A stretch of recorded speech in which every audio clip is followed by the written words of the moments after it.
또 이렇게 격려를 받습니다. 김천 사람께는 아니고요, 구미시입니다. 구미하고 김천하고 경계선에 딱 저희 교회가 있는데, 저는 구미시에 속한 구미의 사랑성서침례교회를 담임하고 있습니다. 내려간 지 10년 정도 됐습니다. 이제 조금 시골 사역에 대해서 알게 되고, 또 이렇게 또 섬길 수 있어서 얼마나 감사한지 모릅니다. 또 이렇게 시골지가, 제가 항상 쥐 이야기를 하는데, 시골지가 서울을 구경하러 올라와서 너무 휘둥그레 가지고 제가 강남역에 내렸는데 도저히 찾을 수가 없어서 우리 김석수 목사님께 전화를 드렸습니다. 그래서 이렇게 또 성도님들 몇 분 안 계신다고 그러더니 오늘 꽉 차셨네요. 몸둘 바를 모르고 또 하나님의 은혜에 감사를 드립니다. 오늘 하나님의 말씀을 우리 함께 보도록 하겠습니다. 오늘 하나님의 말씀은 우리 다 함께 일어서서 우리 저 한 절 여러분 한 절 우리 교독하도록 하겠습니다. 여호수아 14장 6절로 우리 12절이 아니라 15절까지 끝절까지 우리 함께 말씀을 봉독하겠습니다. 여호수아 14장 6절로 15절까지입니다. 그때 유다 자손이 길갈에 있는 여호수아에게 오고 그나스 족속 여분네의 아들 갈렙이 그에게 이르되 주께서 가데스 바네아에서 나와 당신에 관하여 하나님의 사람 모세에게 말씀하신 일을 당신이 아시나이다. 나를 보내어 그 땅을 점탐하게 하였을 때 내가 40세였으며 내 마음속대로 내가 그럼에도 불구하고 나와 함께 올라간 내 형제들은 백성의 마음을 높게 하였으나 나는 주 내 하나님을 온전히 따랐으므로 내가 따랐으니 내 밟은 땅은 반드시 영원토록 너와 내 자손의 상속 재산이 되리라 했나이다. 이제 보소서 주께서 이 말씀을 모세에게 하신 때부터 이스라엘 자손이 광야에서 방황한 이 45년 동안 주께서 친히 말씀하신 대로 나를 살아남게 하셨나이다. 이제 보소서 이날 내가 85세이지만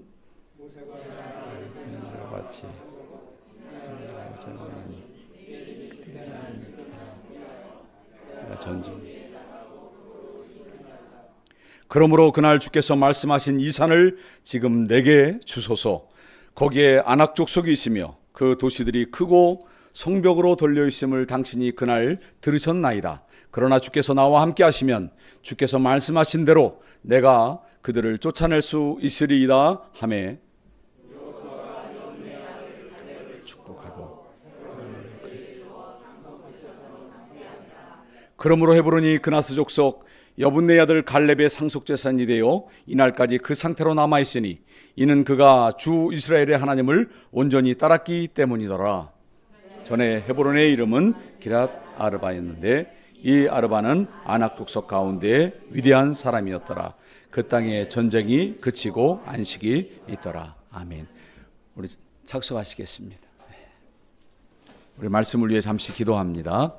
살아계신 하나님, 주님의 크신 사랑과 은혜를 감사를 드립니다. 죄로 죽었던 영혼을 살리셨고 또 우리에게 영원한 생명을 약속하신 그 주님의 말씀을 붙잡고 오늘 귀한 말씀을 함께 나누기를 원합니다. 진리의 성령께서 인도하여 주시고 위의 귀한 말씀이 내 영혼 가운데 생명으로 또 심겨질 수 있는 복된 시간이 되기를 원합니다. 주의 성령께서 인도하시고 역사하여 주옵소서. 예수님의 이름으로 기도를 드립니다.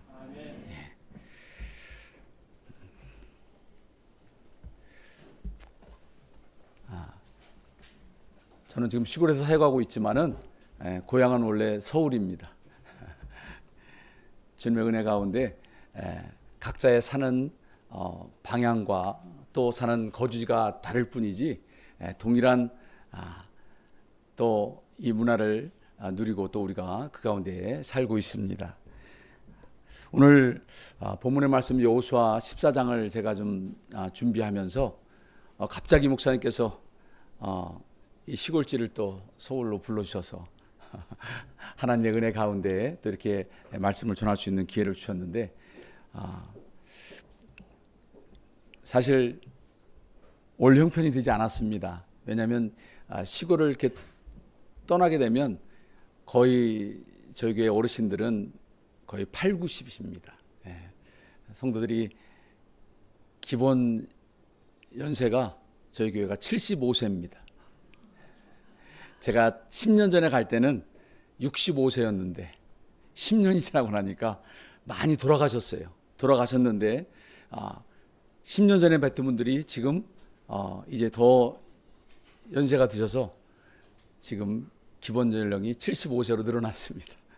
그런데 얼마나 감사한 것은 그렇게 많이 이 세상을 떠났음에도 불구하고 기존에 남아있는 분들이 굉장히 건강하시고 또 하나님 섬기는 일에 더 열심히 되었다는 사실입니다. 하나님의 은혜가 제가 부족하기 때문에 제 부족함을 하나님의 은혜로 채워주셨다고 저는 믿습니다. 특별히 성서침례교회의 목사로서 얼마나 전 시골에서 목회하는 것을 이렇게 부끄럽게 생각하지 않습니다. 저도 시골에서 자라긴 자랐지만은 시골에 사는 모든 분들의 이런 생활을 잘 알고 있기 때문에 제가 직접 일을 도와드리지는 못하지만은 그래도 그분들이 어떻게 사시는가는 잘 어려서부터 배워서 알고 있습니다. 저도 어려서는 초등학교, 옛날에 국민학교죠. 국민학교 4학년 때부터 중학교 3학년 마칠 때까지 저기 충남 서산이라는 시골 어촌에서 살았습니다.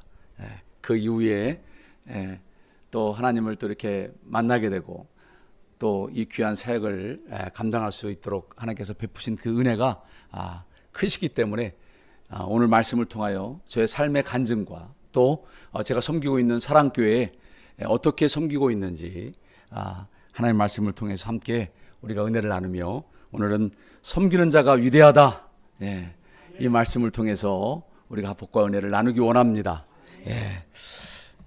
사랑하는 우리 강남 성서침례교 성도 여러분, 우리가 삶을 살아가는데 보통 세 가지 종류의 인생을 산다고 합니다.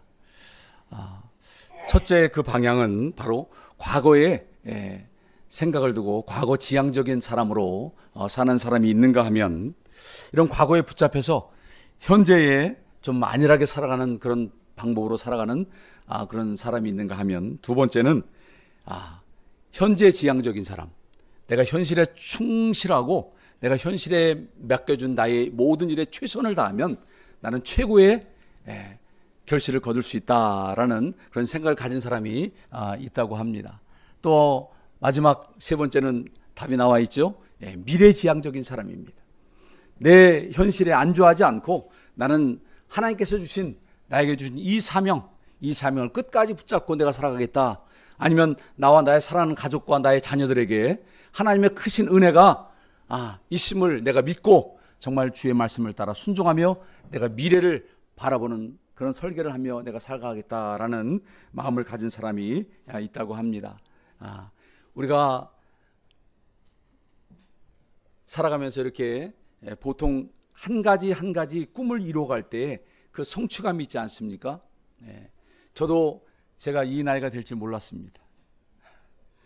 제가 20대 후반에 사역을 시작했습니다. 원래는 제가 성서침례교회에서 신앙생활한 것이 아니라 다른 침례교회에서 신앙생활을 했습니다. 20대 후반이지만 정말 아무것도 몰랐어요. 그냥 신학교 가서 다른 목사님처럼 열심히 신학 공부하고 또 전도하고 또 교회에서 열심히 일하면 훌륭한 목사가 되는 줄 처음에 그렇게 알고 제가 사역을 시작했습니다.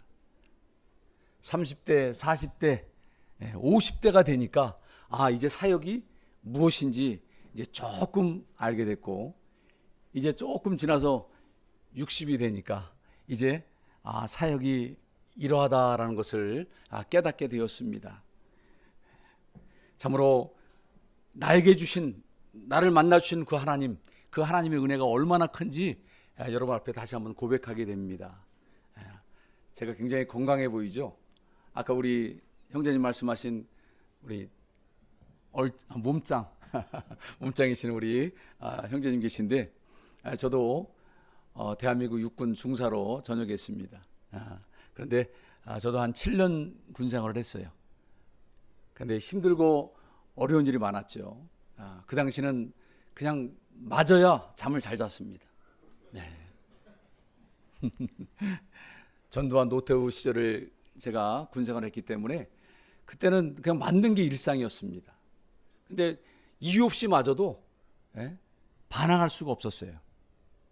그래서 한 번은 팔도 부러져 보고 얼마나 맞았는지 그냥 창고에 가둬놓고 그렇게 때리는데도 그냥 묵묵히 맞았습니다. 근데 저도 밑에 후임들이 오면 그렇게 때리려고 하는데 도저히 엄두가 나지 않는 거예요.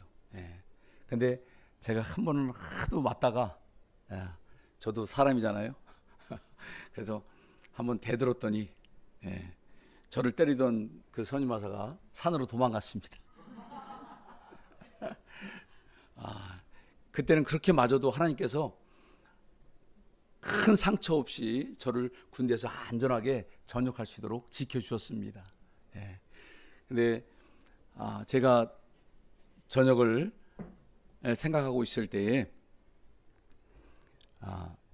부대에서 이제 선임하사 하니까 어떡합니까? 부대에 잡일을 많이 합니다.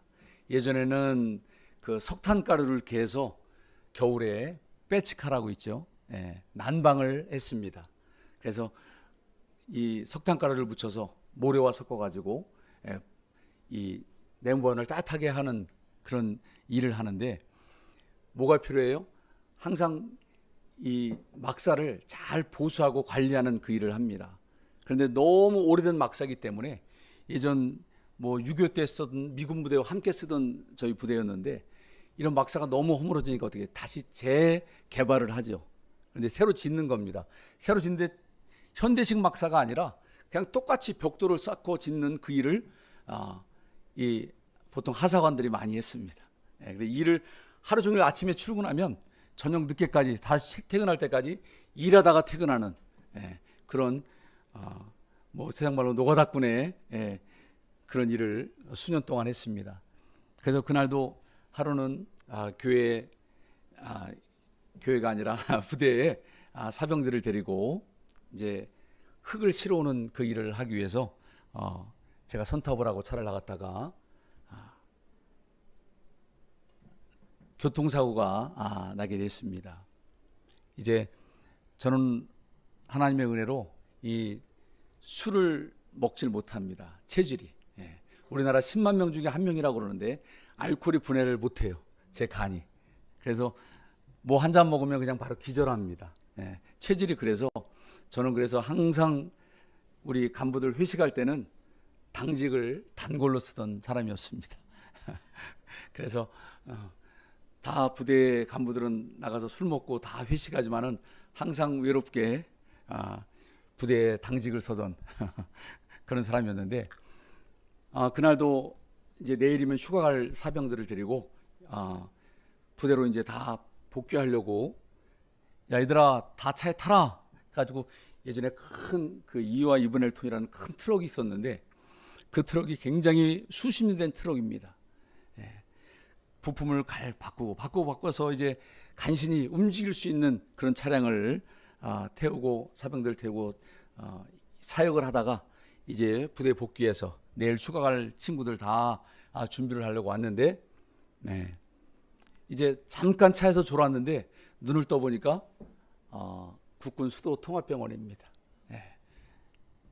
보니까 제 상황을 제가 보지 못하니까 머리에 이 구멍을 뚫어서 그 추를 달아놓고 있더라고요. 제가 일주일 만에 깨어났습니다.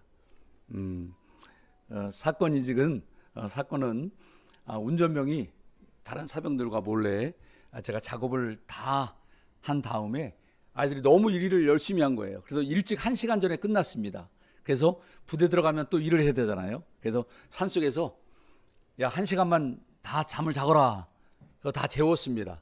저도 잠들었는데 제가 잠든 사이에 이 사병들이 몰래 술을 받아다가 마신 겁니다. 운전병을 비롯해서. 그 나중에 깨고 나니까 이제 뭐 수사관들이 와서 저를 수사를 하는 겁니다. 근데 기억이 안 나요. 제 위에 선임 또 선임하사님 인사하기 이런 사람들이 이름이 기억이 안 나는 겁니다.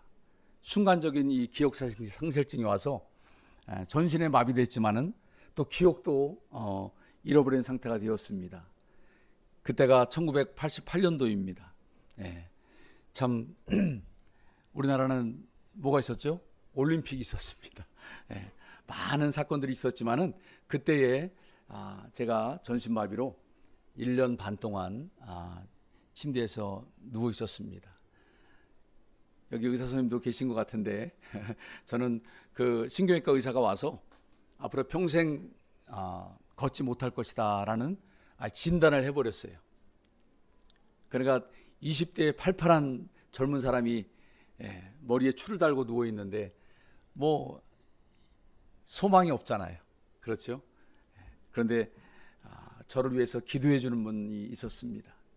저희 이모님께서 목사님 사모님이신데 항상 오셔서 저를 위해서 눈물로 이렇게 기도해 줄 때 제가 자고 있으면 뜨거운 물이 얼굴에 뭐가 흘러요. 그럼 저를 꼭 안고 기도해 주시던 저희 이모님이 계셨습니다. 지금은 좀 몸이 안 좋으셔서 요양병원에 계신데 그때 그 눈물의 기도가 정말 하나님에서 올라온 그 역사를 이루어서 제가 다시 걷게 되었다는 사실입니다. 뛰기도 하고 열심히 운동도 합니다. 우리 김석수 목사님과 함께 탁구도 잘 칩니다. 제가 왜 이런 말씀을 드리냐면 모든 것을 다 내려놓게 하신 하나님, 정말 제 이 건강한 육체도 다 내려놓게 하셔서 아무것도 할 수 없는, 살아있는 거는 요 머리만 살아있었어요. 제가 생각할 수 있는 것, 그리고 먹을 수 있는 것인데 좀 부끄러운 이야기지만 병원에서 누워서 대소변을 받아낸다는 것은 정말 치욕적입니다. 다 온몸을 다 벗겨놓고 그냥 얇은 천 하나로 덮어놨어요. 그리고 머리는 뚫어놨죠. 온몸은 다 피투성이죠. 그런 상태에서 1년 반을 견디고 나니까 정말 이 세상에 살 소망이 없는 겁니다. 어려서부터 교회도 다녔고 열심히 학생 회장도 했고 또 열심히 교회도 섬겼는데 왜 하나님 나에게 이런 고통을 주십니까? 라고 정말 항변도 많이 해봤습니다. 그럼에도 불구하고 하나님께서 1년 반 뒤 2년째 되던 해에 저를 딱 정말 몸을 반으로 딱 잘라서 이 오른쪽 잠자다가 통증이 오는 겁니다. 전신마비인데 통증이 와요. 그건 뭐예요? 세포가 살아난다는 거 아닙니까? 막 통증에 엉엉 울었어요. 아무리 진통제를 맞아도 이 통증이 가시지 않는 겁니다. 그래서 6개월 만에 이 몸의 오른쪽이 회복되었습니다.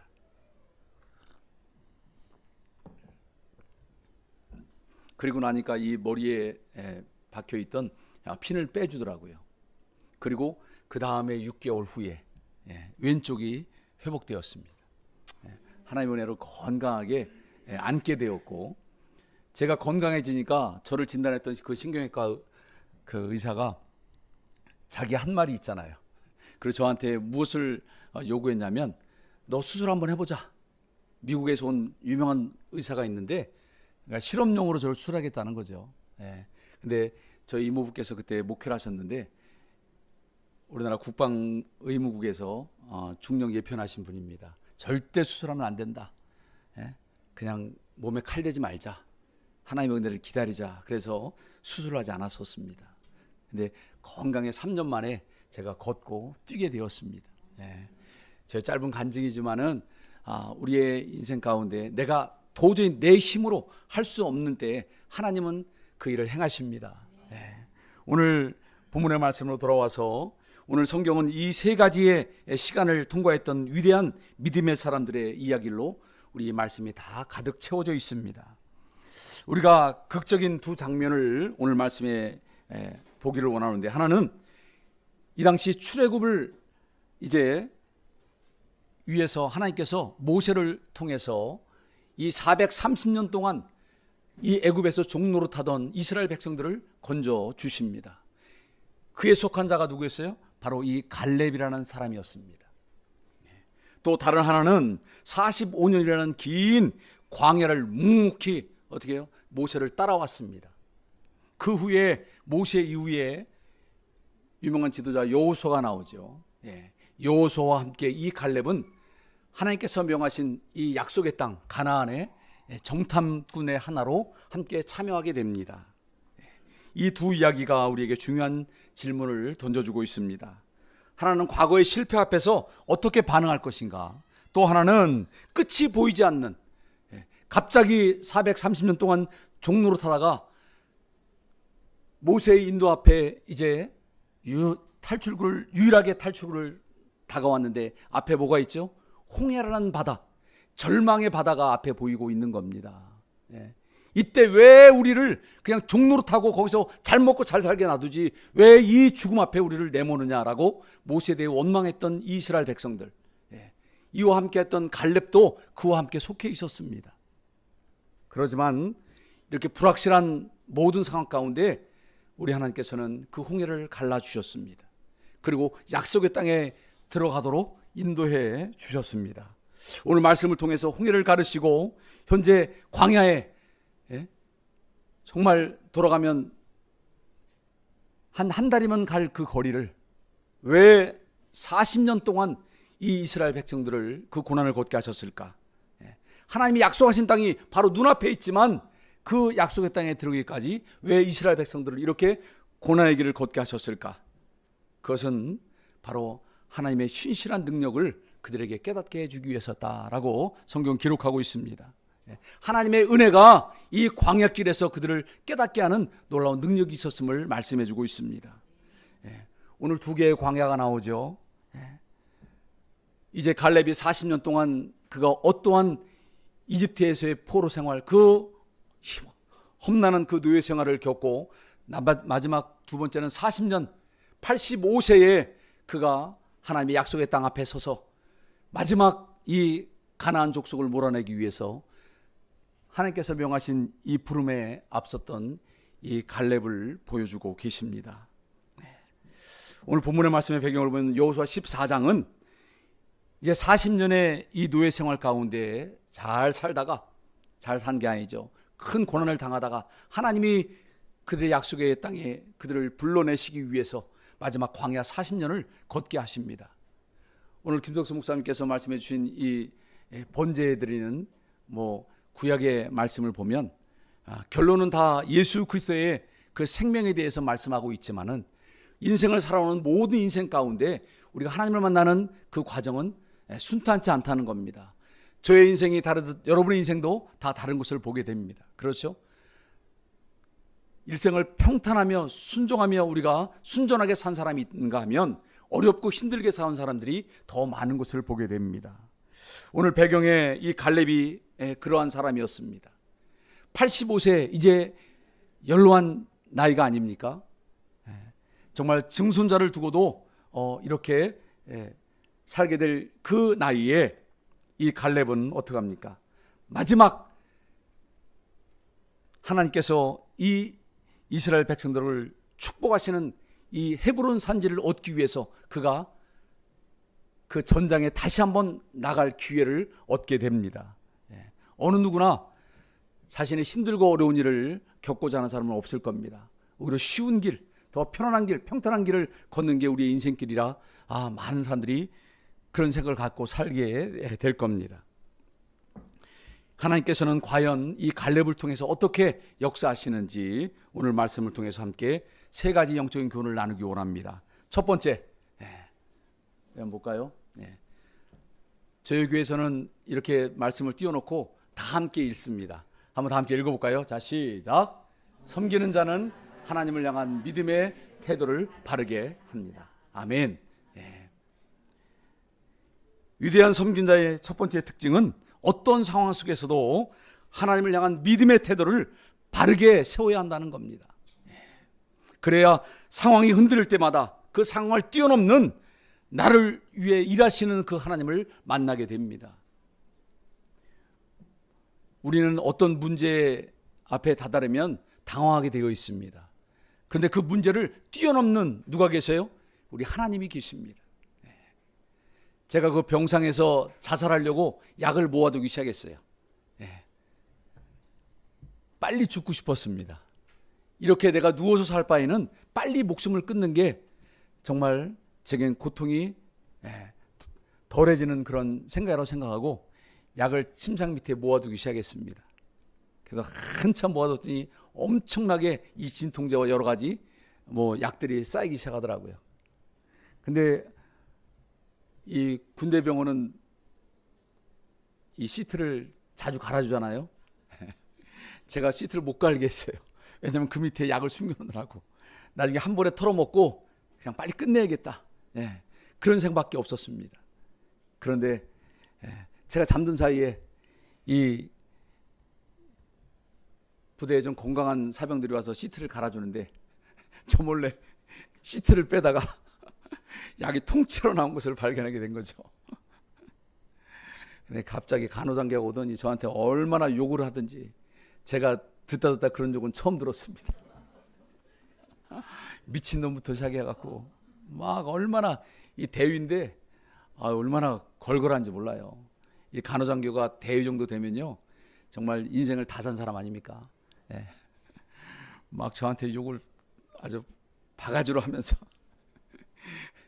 제가 그래도 부대 가면 선임하사고 제 밑에 얼마나 부하들이 많은데 그런 막 못된 욕을 들으니까 저도 같이 막 욕을 하기 시작했습니다. 얼마나 욕을 하고 싸웠는지 몰라요. 그런데 나중에 그러더라고요. 지금 죽어봐야 아무 소용없어. 개값도 못 받아. 개는 팔아도 돈이나 벌죠. 그런데 사람은 죽으면요 아무런 가치가 없이 그냥 국립묘지는 갈 수 있을라 모르겠습니다. 일을 하다가 제가 이렇게 다쳤기 때문에. 그런데 하나님께서 저에게 그런 마음을 주셨습니다. 내가 다시 한번 사는 인생이 되면 어떻겠느냐. 오늘 문제 앞에서 누구든지 저와 똑같은 문제를 만날 수 있다는 사실입니다. 오늘 갈렙은 홍해 앞에 선 이스라엘 백성들 문 앞에서 어떻게 해요? 이제는 죽는구나, 이제는 끝났구나, 도저히 저 바다를 어떻게 건너갈 것인가 라는 이 문제를, 이 이스라엘 백성들을 그들의 문제가 있던 것을 보게 됩니다. 오늘 출애굽기 14장 11절 말씀을 보게 되면 이렇게 말합니다. 그들이 또 모세에게 이르되 이집트에 묘지가 없어서 당신이 우리를 데리고 나와 광야에서 죽게 하느냐, 어찌하여 당신이 우리를 이집트에서 데리고 나와 이같이 우리에게 행하느냐, 이렇게 말합니다. 10가지 재앙을 통해서 하나님께서 그들의 모든 것을 다 보여주셨어요. 능력의 하나님, 또 권능의 하나님, 생명의 하나님을 보여주었지만 그들은 어떻게 합니까?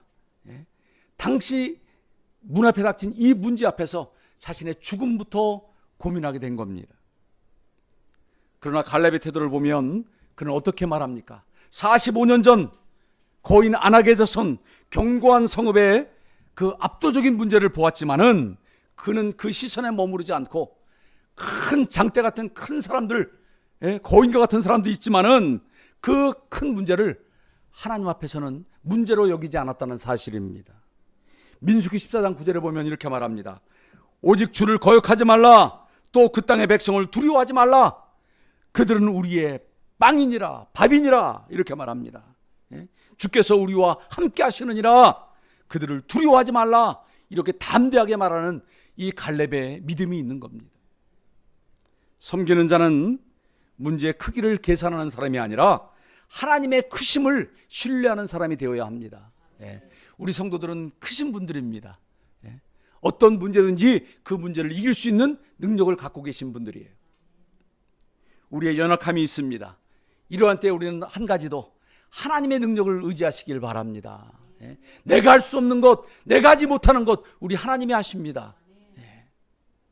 이스라엘 백성들이 가나안 땅의 거인을 보고 자신들을 메뚜기와 같다고 이렇게 비교합니다. 똑같이 12명의 정탐꾼이 하나님의 약속의 땅 가나안을 정탐하러 갔는데 10사람은 어떻게 봅니까?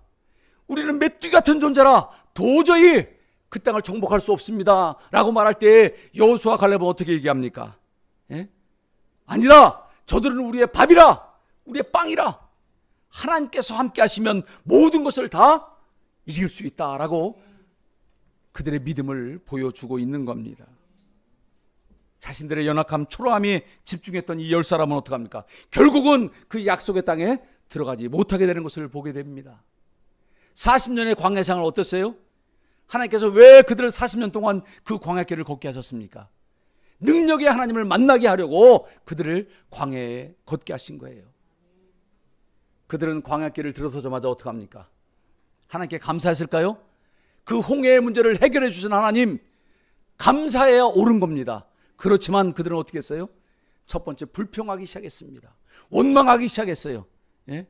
이 광야에서 우리가 고기도 못 먹고 죽게 하는구나. 그리고 시원한 물도 주지 않는구나. 예?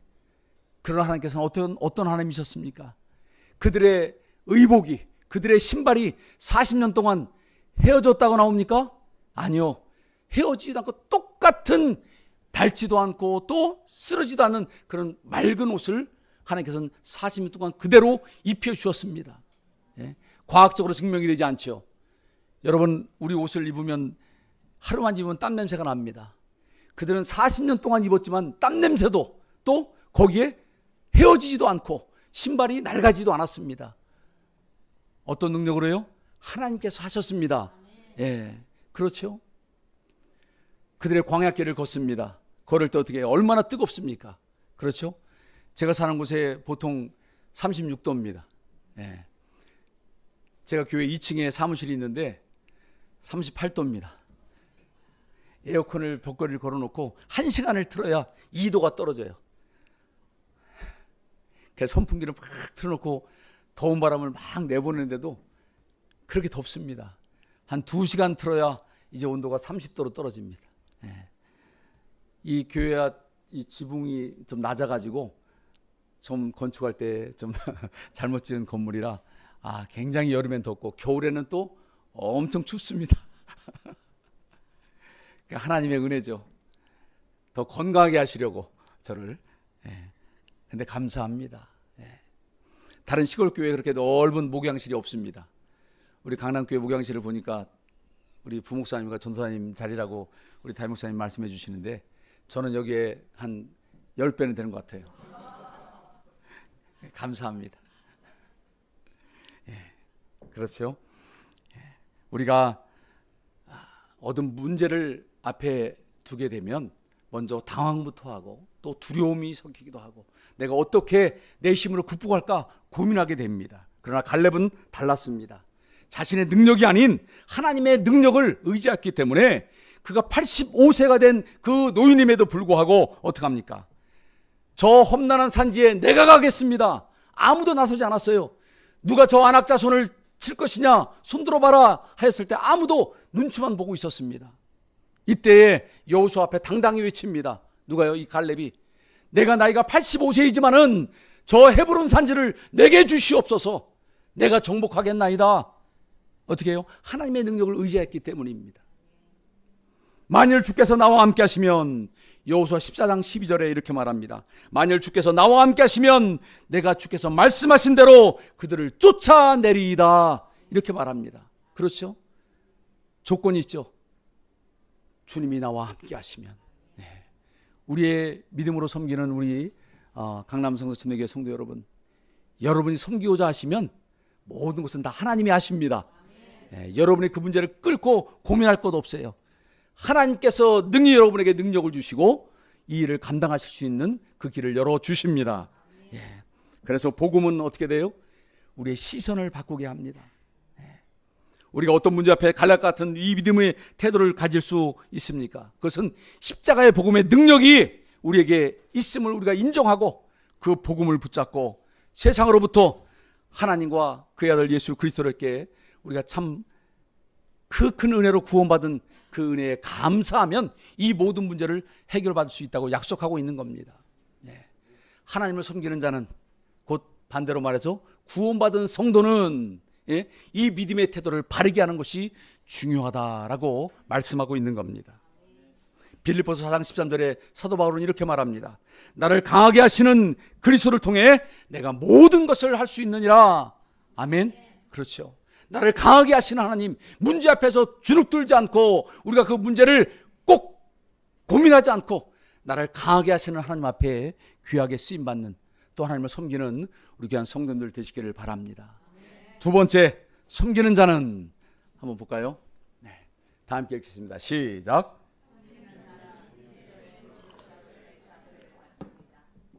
아멘. 섬기는 자는 믿음의 동역자로서의 자세를 갖게 됩니다. 위대한 섬기는 자 두 번째 특징은 결코 혼자 가지 않는다는 겁니다. 예? 우리가 믿음의 이 교회, 강남교회가 믿음의 교회죠. 여러분 말씀을 통해서 잘 배우시니까 잘 아실 겁니다. 교회는 어떤 게 교회죠? 건물이 교회가 아닙니다. 그렇죠? 예. 구원받은 성도가 바로 여러분이 교회인 겁니다. 여러분이 강남교회의 든든한 기둥이요, 또 이 건물이 되는 거예요. 예? 이 건물은 그냥 예배당입니다. 잠시 우리가 주님 앞에 나와 예배하는 그 장소예요. 그러나 믿음의 교회는 구원받은 성도가 교회입니다. 예수 그리스도의 보혈의 공로를 여러분이 가지고 있기 때문에 우리 믿음의 교회, 여러분 자신이 교회가 되어서 이 교회를 이끌어가고 세워가고 섬기는 겁니다. 예. 저도 저희 예배 때 항상 그런 말씀을 드립니다. 저희 집사님이 연세가 93세입니다. 예. 제가 만났을 때 83세였어요. 제가 말씀을 전하잖아요. 항상 맨 앞에 앉으십니다. 맨 앞에 앉아서 항상 제 설교를 노트하세요. 예? 10년 전이나 지금도 마찬가지입니다. 항상 노트를 하시고 제가 마지막 마치는 기도를 원래 제 몫인데 제가 기도하지 않습니다. 왜냐하면 이분이 항상 노트하는 그 목적이 있어요. 그거를 항상 기도에 적용하는 집사님이십니다. 여러분 도전이 되지 않습니까? 예? 그날 들은 담임 목사의 말을 한 토시도 안 빠지고 자신에게 영적인 그 교훈을 얻기 위해서 메모를 하시는 거예요. 예? 83세 때부터 지금까지 하십니다. 메모장이 뭔지 아세요? 집에 달력 있죠? 예. 지난 달력을 가위로 다 잘라가지고 호치케이스로 찍어가지고, 예? 아니면 구멍을 뚫어서 철근으로 맵니다. 예? 그런 노트 보신 적 있어요? 몇십 년 전에 보셨죠? 예. 아주 근검전략하시는 분이에요. 저희 시골교회 헌금 누가 제일 많이 한 줄 아세요? 저희 집사님이십니다. 예. 저에게 부끄러운 이야기인데 제가 조금 하려고 합니다. 제가 10년 전에 갔는데 제가 헌금을 그때는 다른 집사님이, 젊은 집사님이 계셔서 헌금을 제가 관리 안 하는데 집사님이 이렇게 한 종이에 그 주간에 헌금하신 내역을 저에게 보여줍니다. 저는 사인을 해요. 그래서 얼마 어떤 헌금하셨습니다 라고 이렇게 보여주는데 헌금이 1,000원짜리가 있는 거예요. 예. 모치님인데 1,000원짜리 헌금을 하시는 겁니다. 그러니까 1,000원 하다가 제가 한 번은 이 헌금에 대해서 설교를 한번 했어요. 예. 헌금의 올바른 의미, 우리가 왜 헌금을 해야 되고 또 우리가 왜 그 헌금이 어떻게 쓰이는지 제가 설교를 했더니 그 다음에 2,000원 하시더라고요. 2,000원. 예.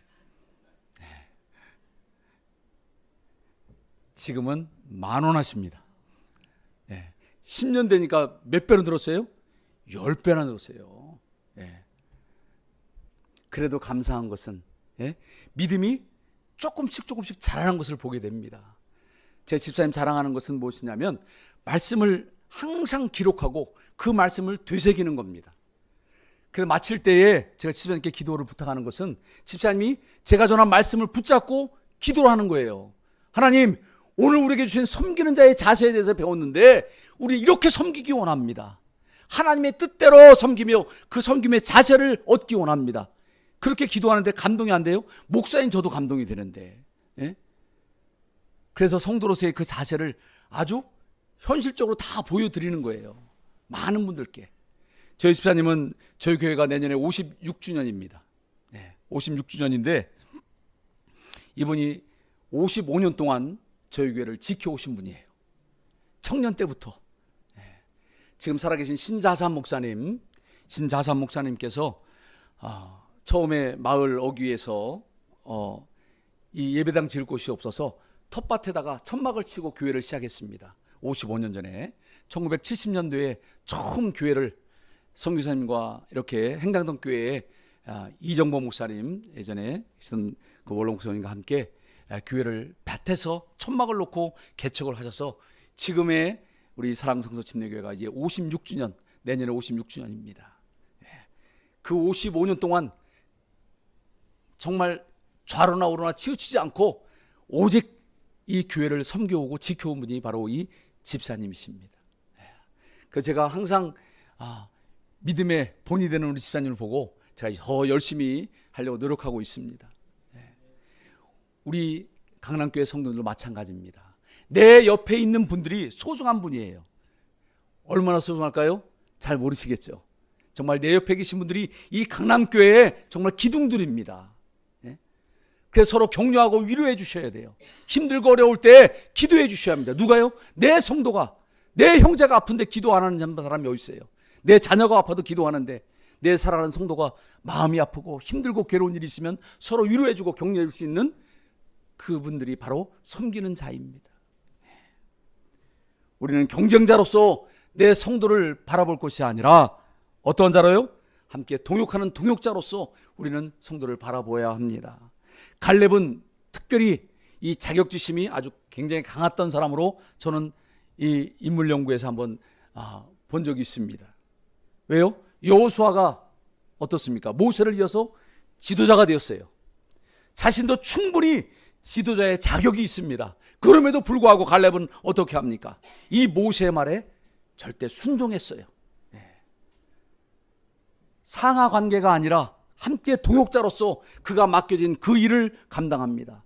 누가 저 가나안에 들어가서 저들을 물리치겠느냐라고 했을 때 아무도 손들지 않았어요. 그러나 이 가장 정복하기 힘든 아낙 자손이 있는 이 헤브론 땅에 내가 가겠나이다 라고 85세에 손을 들고 이 여호수아에게 힘을 실어주는 이 동역자의 자세가 우리에게 얼마나 큰 도전이 됩니까? 그렇죠? 섬기는 자의 자세는 내 영광이 아니라 하나님의 영광을 위해서 이렇게 헌신하는 자다라고 말하고 있는 겁니다. 빌립보서 2장 3절로 4절에 이렇게 말합니다. 아무 일도 다툼이나 헛된 영광으로 하지 말고 오직 겸손한 생각으로 각각 자기보다 남을 낮게 여기며 저마다 자기 일들만 돌아보지 말고 저마다 남의 일들도 돌아보라 이렇게 말합니다. 섬기는 자는 다른 사람을 밟고 일어서는 사람이 아니라 다른 사람의 어깨 위에 손을 얹어주고 격려하는 사람이 바로 섬기는 사람입니다. 우리 강남 성서침례교회 모든 성도들이 이런 섬기는 분이 되기를 바랍니다. 연약한 교회는 하나님께서 긍휼로 베풀어 주십니다. 여러분이 하지 않아도 여러분의 힘이 부족하면 하나님이 더 큰 힘을 실어줍니다. 저희 교회 6년 전에 지진이 있었어요. 7년 됐네요. 제가 2층에서 말씀 준비를 하고 있는데 갑자기 책꽂이 책들이 떨어지고 건물이 막 흔들리는데 제가 처음에는 이게 지진인가 하다가 책들이 떨어지고 막 그러니까 제가 도저히 그 자리에 앉을 수 없었습니다. 뛰쳐나왔어요. 그렇게 두 번이 큰 지진이 일어섰습니다. 포항 지진이 그 지진 때가 저희 구민까지 이렇게 이어졌던 그런 지진이었습니다. 그때 교회 벽이 다 금이 가고 앞으로 약 한 5도 정도 기울었어요. 건물이. 2층이 얹어져 있어서 이 건물이 안 넘어갔다고 건축사가 얘기하더라고요. 그래도 어떻게 했습니까? 제가 2층에 올라갈 마음이 있겠어요? 계속 뉴스에서는 여진이 있다고 말합니다. 가슴이 얼마나 설레이는지 막 책들이 떨어지고 막 건물이 막 흔들리는데 그리고 이 쇠가 비틀어지는 수 있잖아요. 끽 소리가 나는데 얼마나 무서운지. 그래서 예배당 안에 가서 기도를 해야 되는데 목사가 믿음이 없어서 기도를 못 하겠는 거예요.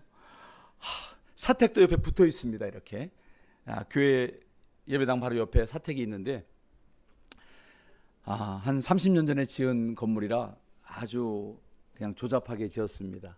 이 조립식 건물로 지어서 역시 사택도 겨울에는 춥고 여름에는 따뜻합니다. 그런데 하나님의 은혜로 얼마나 감사한지 그 뒤에 여진이 없었어요. 그래서 제가 저희 그 젊은 집사님한테 그랬습니다. 집사님, 교회는 리모델링 못하더라도 한번 우리 진단은 받읍시다. 그래서 진단을 서울에서 우리 행당동교회 출신이었던 어떤 집사님이 계신데 그분이 오셔서 진단을 해주는데 목사님 좀 어려운 얘기를 좀 해야겠습니다. 교회가 앞으로 이렇게 오도가 기울었습니다. 그러니까 방법이 뭡니까? 내가 물어봤어요. 그랬더니 예배당 안에를 다 뜯어내고 내부에다가 H빔을 세워야 된다는 겁니다.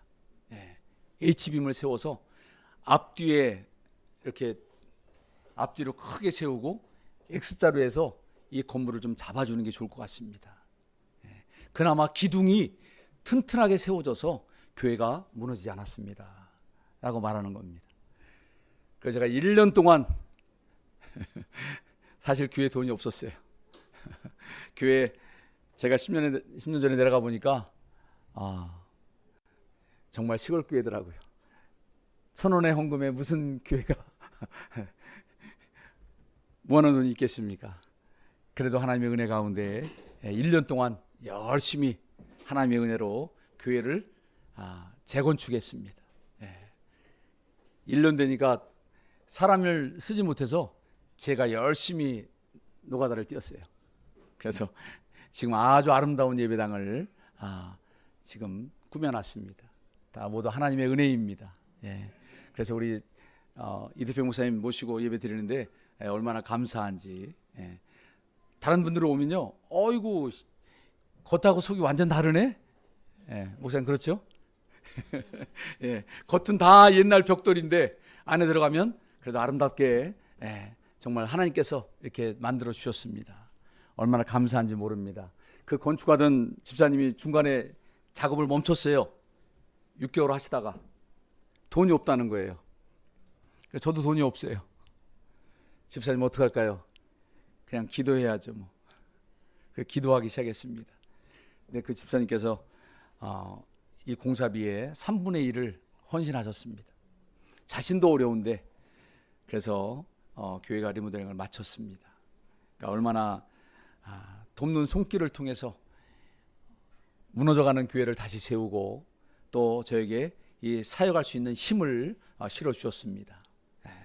오늘 이 갈렙이 그러하다고 저는 생각합니다. 자신의 높은 위치에 오를 욕심도 있었고 또 어떻게 해요? 명예욕도 얻고 싶고 85세가 되면 어떤 위치에서 어떻게 해요? 남에게 존경받을 만한 위치지만은 그가 스스로 어떻게 합니까? 헤브론 산지를 내게 주옵소서, 내가 저들을 다 쳐서 물리치겠나이다. 이렇게 담대한 믿음을 얻게 된 것은 바로 하나님께서 그와 함께 하셨기 때문입니다. 여러분, 긍휼의 하나님, 내가 하지 못하는 것을 우리 하나님이 아십니다. 내가 하지 못할 때는 어떻게 돼요? 마지막 최후의 보루는 뭡니까? 하나님께 기도하는 거예요. 하나님 나를 도와주세요. 하나님 나를 치료해 주세요. 하나님 나와 함께 해 주옵소서. 이렇게 간절히 간구하는 기도가 하나님의 능력을 끌어다 쓸 수 있는 큰 힘이 되는 겁니다. 그 다음에 또 우리에게 이 갈렙이 주는 능력의 교훈은 뭡니까? 갈렙은 자신을 위해서 일하지 않았다는 사실입니다. 다음 세대, 자신의 다음 세대를 위해서 그가 헤브론 산지에 직접 이 전투에 참여한 그런 믿음의 사람이었습니다. 나로 끝나지 않고 내 이후에 내 믿음의 자손들이 하나님의 약속을 붙들고 살아갈 수 있도록 이 갈렙은 힘써 그가 그 힘을 다 쓰도록 그 열심을 다한 것을 보게 됩니다. 우리 섬기는 사람은 어떻게 돼요? 우리 세대가 아니라 우리 다음 세대. 여기 아까 예쁜 아기가 있던데 저희 교회도 원래 시골에 살다 보니까 다 떠났습니다. 젊은 사람들이 없어요. 조금 고등학교 대학 나오면은 다 고향을 떠납니다. 시골에 할머니들 혼자 사세요. 그런 집이 거의 70%입니다. 자식들이요 1년에 두세 번 옵니다. 명절 때, 생신 때. 잘 안 와요. 왜? 시골 오면은 어머니가 농사 짓는 그 밭에서 일해야 되거든요. 손주들 내려와서 일하는 거 누가 좋아하겠어요? 안 옵니다. 아무리 효자라도 와서 부모님 잠깐 얼굴 뵙고 잠도 안 자요. 그날 바로 떠납니다. 제가 부모가 돼 보니까 저도 이제 곧 큰아이가 결혼할 때가 됐는데 많은 것 바라지 않지만 그냥 믿음 안에서 믿음의 귀한 가정으로 잘 세워지기를 바라고 기도하고 있습니다. 제가 아들 하루 자고 갈래? 그러면 큰 아들은 그래서 잘 순종을 잘합니다. 예, 아버지 자고 갈게요. 예. 그래서 저는 하루 자면 어떻게 해요? 부모의 마음으로 대화하고 싶잖아요. 예? 몇 개월 동안 지금 저 멀리 진주에서 직장 생활하고 있는데 하루 오면은 아들 좀 얘기 좀 하자 그러면 그냥 바로 2층으로 올라가요. 2층 옆에 저희 사무실 옆에 게스트룸이 있습니다. 아, 좀 이야기 좀 하고 싶은데 그냥 쭈르륵 올라가요. 그게 자는 거예요. 예. 근데 부모의 마음은 어떻습니까? 목사님, 이야기하고 싶잖아요. 예. 근데 워낙 바쁘게 살아요. 이 젊은 친구들이. 그러면서 올라가 보면 전화기 붙잡고 있어요. 누구하고요? 애인하고 통화하느라고. 아버지의 마음으로 속이 부글부글 끓지만 너는 이게 자는 거구나. 예. 그런데 부모의 마음은 그렇지 않죠. 예. 이야기를 안 해도 그냥 얼굴만 보고만 있어도 어떻게 해요? 기쁘잖아요. 제가 그렇더라고요. 예. 저도 어려서 제가 6학년 때 저희 어머니를 여의었습니다. 예. 일찍 소천하셨어요. 그래서 어머니의 사랑을 많이 못 받았어요. 그런데 주위에 있는 분들이 저를 너무 많이 사랑해 주셨어요. 예. 제 국민학교 때, 초등학교 때 별명이 바보였습니다. 바보. 항상 웃고 다녔어요. 예. 사람들이 왜 바보라고 물으면 너 왜 이렇게 매일 웃냐? 예. 정말 중학교 들어갈 때까지 그렇게 항상 웃던 모습이 저의 모습이었습니다. 그런데 감사하게도 슬퍼하거나 괴로워하거나 외롭지 않았습니다. 그런데 중학교 2학년 때 사춘기가 오는데 정말 1년 내내 울었습니다. 여러분 그런 기억 있으세요? 할아버지 할머니하고 사는데 그냥 낮에도 밤에는 시골에 별이 얼마나 많아요. 별만 바라보면 눈물이 나는 겁니다. 밤새 울었던 기억이 지금도 있어요. 예. 그때 돌아가신 어머니가 그때 생각나더라고요. 3년 뒤에 얼마나 울었는지 모릅니다. 제 베개가 항상 젖어 있었어요. 중학교 2학년 때. 아직도 기억이 납니다. 그런데 그 시기도 하나님께서 또 건너가게 하시더라고요. 예. 중3 때 저희 담임선생님이 시골 학교에서 여선생님인데 수업 시작하면 기타를 메고 옵니다. 근데 그냥 일반 가요를 부르는 게 아니라 예수님 찬양. 이 시골교회 촌놈들이 다 빡빡 깎고 교복 까만 거 입고 똑같이 신발 신잖아요. 그런데 이 선생님이 와서 예수님 찬양을 하는 거예요. 그런데 조회 전에 다른 조회는 짧게 하고 기도해 주는 겁니다. 얘들아, 오늘 수업 받기 전에 선생님이 기도해 줄게. 그 은사님이 저를 이 믿음의 끈으로 잘 인도해 주셨습니다. 이렇게 믿음의 사람을 만나게 해 주십니다. 제가 이런 말씀을 드리냐면 우리 인생 가운데 내가 알지 못할 때, 내가 외면할 때도 하나님은 항상 나를 기억하고 계신다는 거예요. 구원받은 나를 기억하시고 믿음의 끈으로 우리를 붙잡아 주신다는 겁니다. 이 말씀은 여러분의 자손들, 여러분의 후손을 위해서 여러분 꼭 기도하시기 바랍니다. 내 자녀가 믿음의 자손이 되어야 돼요. 예? 세상 것 바라보고 달려가봤자 어떻게 해요? 세상의 끝은 허무한 것밖에 없습니다. 제가 우리 성도님들 모시고 항상 드리는 말씀이 있어요. 저는 다른 설교 잘 안 합니다. 복음 전하고 여러분이 들어갈 소망의 나라, 영원한 천국을 여러분 소망해야 됩니다. 이제 언제 돌아가셔도 아무런 그런 슬픔이 없는, 나이 90인데 이제 얼마나 사시겠어요? 본인들도 아세요. 그런데 그분들도 이렇게 기도합니다. 하나님, 내가 죽기 전에 잠자다가 편안하게 주님 부르시면 가고 싶어요. 3년 전에 돌아가신 우리 모치님 한 분이 계십니다. 그 당시 93세였어요. 제가 해마다 복날이 되면 삼계탕을 제가 직접 끓입니다. 그래서 우리 모치님들 한 그릇씩 갖다 드려요. 뚝배기에다가. 그러면 왜 이런 걸 가지고 왔어? 그러면서 받아요. 잘 드셔요. 다 드시고 그날도 복날이었습니다. 초복이었어요. 제가 아직도 있잖아요. 그래서 모친이 갔더니 다른 모친들 와 계신 거예요. 그래서 교회 가서 또 다른 두 그릇을 더 갖고 왔죠. 그래서 동네 분 한 분하고 우리 교회 성도님들 모친 두 분하고 맛있게 드시고 아유, 복날 마을에 가서도 안 먹는 이 맛있는 삼계탕을 먹네. 그런데 드셨어요. 근데 그날 그걸 드시고 점심 때 제가 또 항상 한두 번씩 전화를 드리거든요. 근데 모친님이 나 취한 것 같아. 그래서 삼계탕이 잘못됐을까? 예, 제가 고민하되잖아요. 한번 찾아갔습니다. 그랬더니 누워 계시더라고요. 그래서 가스알 명수 한 잔 하나 드리고 기도해주고 왔습니다. 근데 좀 걱정이 되는 거예요. 그래서 제가 전화를 돌렸습니다. 그러니까 우리 모친들과 아드님 전화번호가 함께 붙어 있습니다. 예, 우리 성도분 한 분, 그 밑에는 아들 전화번호, 아니면 며느리 전화번호. 그래서 전화를 했죠. 근데 큰아드님이 봤더니 어머니가 오늘 이렇게 드셨는데 좀 취하신 것 같은데 한번 들어와서 좀 얼굴 좀 보시죠. 그랬더니 직장 다니는, 구미 시내에서 직장 다니는 아드님인데 그날 들어오셨어요. 그래서 또 아들이 오니까 이 모친님이 건강해지신 거예요. 저녁을 맛있게 드셨답니다. 그리고 아들이 옆에 누워서 어머니하고 같이 자면서 이야기한 거죠. 예. 그 아들이 거의 70이 가깝습니다. 그러니까 이제 같이 큰아들하고 누런 얘기하다가 주무시고 아들이 아침에 출근해야 되니까 새벽에 일어나서 아침밥을 아들이 한 겁니다. 어머니 저녁 드세요. 아침 드세요. 그리고 아침을 같이 먹었답니다. 아침 먹고 노인네들은 어떻게 돼요? 예, 피곤하잖아요. 나 좀 누워 있을게. 누워 계시다가 돌아가셨어요. 예. 그날 점심 때 전화가 왔어요.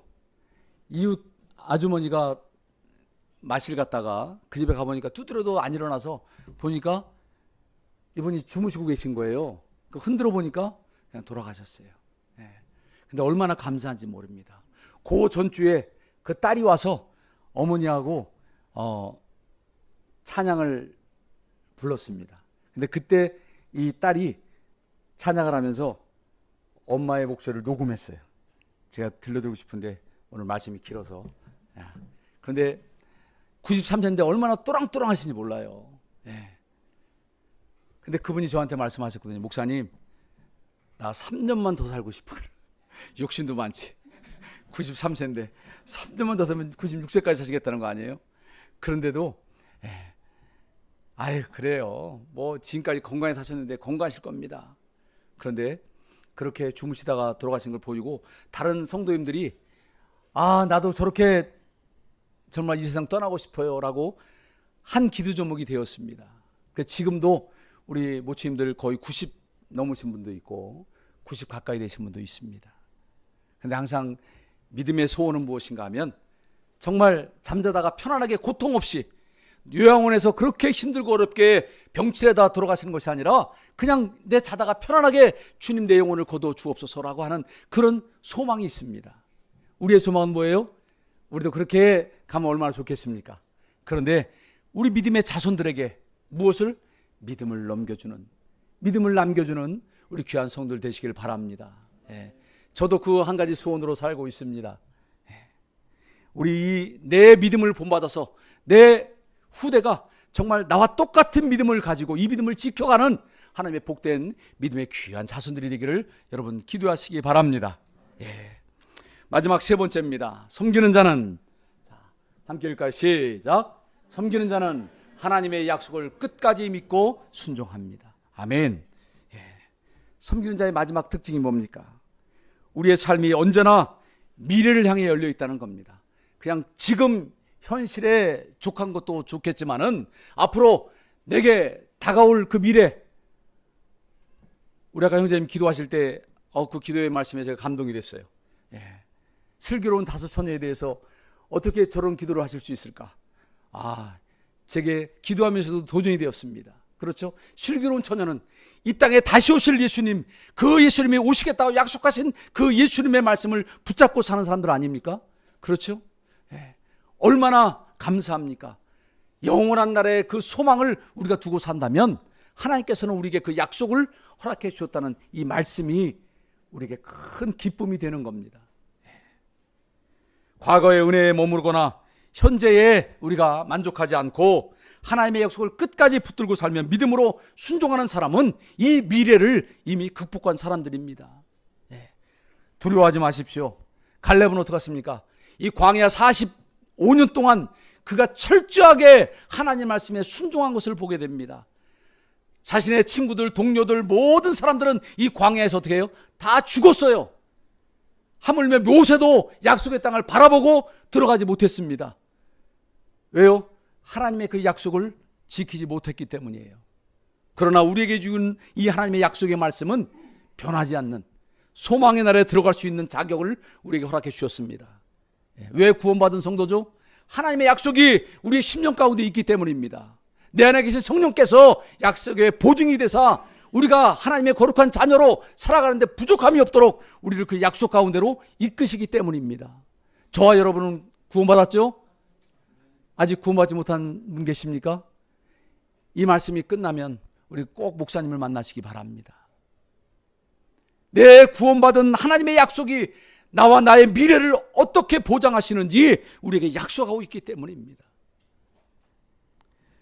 갈렙은 85세에 편안한 노후를 보내도 부족할 판에 어떡합니까? 그럼에도 불구하고 험준한 산지에 거인들이 살고 있는 이 헤브론 산지를 당당히 내가 쳐서 물리칠 테니 그 땅을 내게 달라고 요구하고 있습니다. 그렇죠? 현재 그냥 머무르면 얘들아 너희들이 젊으니까 너희들이 나가서 전쟁에 싸우라 이렇게 말할 텐데 이 갈렙은 그러지 않았다는 사실입니다. 안락한 노후가 보장되어 있음에도 불구하고 어떡합니까? 끝까지 믿음의 싸움을 통해서 거룩한 도전을 하고 있는 것을 보게 됩니다. 여호수아 14장 12절에 이렇게 말합니다. 그러므로 이제 주께서 그날에 말씀하신 이 산지를 내게 주소서. 내게 달라고 말합니다. 우리도 하나님께서 약속하신 그 약속을 내게 주옵소서라고 우리도 기도해야 합니다. 하나님을 섬기는 자로 내 능력이 부족하면 하나님의 능력으로 채워 주옵소서라고 우리는 말할 수 있어야 합니다. 우리는 믿음의 유산을 다음 세대에 남기는 것이 중요합니다. 나만 갖고 나만 믿고 나만 잘 살다 가는 것이 아니라 내 이 믿음의 유산을 내 후손들, 내 믿음의 자녀들에게 꼭 물려주시기를 바랍니다. 이게 중요합니다. 이삭과 야곱이 묻힌 심장의 그런 땅에 어떻게 합니까? 갈렙은 이 믿음의 계보를 잇고 다음 자신의 그 신앙, 그 믿음을 자신의 후손에게 남겨주기를 원했습니다. 어떨 때요? 하나님이 함께 계시면 능히 모든 것을 이길 수 있습니다 라고 그는 고백하고 있는 겁니다. 자신의 이름을 이 땅에 남기기보다는 누가요? 자신의 후손들이 계속 그 믿음을 이어받아 하나님의 거룩한 자녀들로 살기를 원했기 때문입니다. 여호수아 14장 14절에 이렇게 말합니다. 헤브론의 그니스 족속 여분의 아들 갈렙의 상속 재산이 되어 이날까지 이르렀으니 이는 그가 주 이스라엘의 하나님을 온전히 따랐기 때문이더라. 아멘. 온전히 따른다는 게 뭐예요? 하나님의 약속을 변개치 않고 끝까지 붙들고 내 믿음의 세대에게도 이것을 물려줬다는 그런 확실한 사실의 증거가 여기에 있는 겁니다. 사랑하는 성도 여러분, 온전히 따랐다 하는 이 한마디가 이 갈렙의 인생을 요약해주고 있습니다. 이제 말씀의 결론입니다. 오늘 갈렙의 삶을 통해서 섬기는 자가 위대하다라는 말씀을 함께 나누었습니다. 섬기는 자는 하나님을 향한 그 믿음의 태도가 중요함을 말씀드렸어요. 문제보다 더 큰 능력을 가진 하나님을 바라보기 바랍니다. 우리의 시선을 바꾸는 십자가의 복음의 능력을 붙잡는 우리 성도들 되시기를 바라고, 두 번째, 섬기는 자는 믿음에 홀로 서는 것이 아니라 믿음의 동역자를 함께 삼고 이 교회를 세워야 간다는 사실입니다. 그래서 경쟁자가 아니라 믿음의 동역자로서 함께 성도를 서로 위로하고 격려해 줄 수 있는 여러분이 되기를 바라고, 마지막, 섬기는 자는 하나님의 약속을 끝까지 믿고 순종할 수 있는 능력의 사람, 하나님의 사람들이 되기를 마지막으로 부탁드립니다. 오늘 갈렙처럼 갈렙이 이제 하나님의 약속의 말씀을 붙잡고 그 달려간 것처럼 우리도 이 믿음의 약속을 붙잡고 끝까지 이 세상을 이기는 믿음으로 주 앞에 나아가는 우리 섬기는 위대한 하나님의 사람이 되기를 부탁드립니다. 우리 이 시간 다 함께 기도하겠습니다. 이 시간 기도할 때에 사랑하는 성도 여러분, 여러분의 홍해는 무엇입니까? 여러분의 광야는 어디에 있습니까? 하나님께서 여러분에게 주신 산지는 어디입니까? 두려워하지 마시고 나와 함께 하시는 하나님, 내 문제 앞이 아니라 내 문제를 뛰어넘는 하나님의 놀라운 축복과 그 은혜가 있음을 우리가 잘 알고, 이 시간 갈렙의 이 삶을 통해서 절망이나 원망이 아닌, 불평이 아닌 오직 하나님의 약속을 의지하고 나간 이 갈렙의 믿음처럼 우리도 이 믿음을 대로 주의 말씀에 순종하는 복된 인생이 되기를 원합니다. 우리 이 시간 다 함께 이 시간 기도하겠습니다.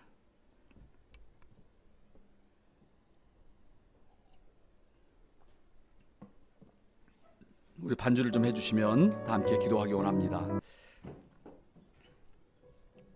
살아계신 하나님, 우리를 위해 홍해를 가르시고 십자가의 길을 여신 예수 그리스도의 복음을 굳게 붙들게 하옵소서. 복음의 능력으로 위기의 순간에 우리 주님을 더욱더 신뢰하고 기다림의 시간에 묵묵히 우리 섬김의 자리를 지키게 하시며 믿음의 교회를 세우는 우리 강남 성서 침례교회 모든 성도들이 되기를 원합니다. 갈렙의 믿음의 말처럼 이 산지를 내게 주옵소서라고 말한 것처럼 이 강남교회의 산지를 하나님께서 우리 모든 성도들에게 허락하셔서 믿음의 용사들처럼 갈렙의 마지막 생애를 주님 앞에 드린 것처럼 하나님 앞에 위대하고 복된 섬기는 자로서의 자세를 온전히 다할 수 있도록 주님 축복해 주시기를 원합니다. 하나님, 우리 모든 성도들 하나님의 말씀과 또 하나님의 약속을 붙들고 주 앞에 담대히 나갈 수 있는 섬기는 자가 위대함을 보여줄 수 있도록 주님 축복해 주옵소서. 오늘도 우리에게 주신 놀라운 그 신 은혜와 그 사랑을 감사드리며 우리들을 주에서 구원하신 예수님의 이름으로 간절히 기도를 드립니다.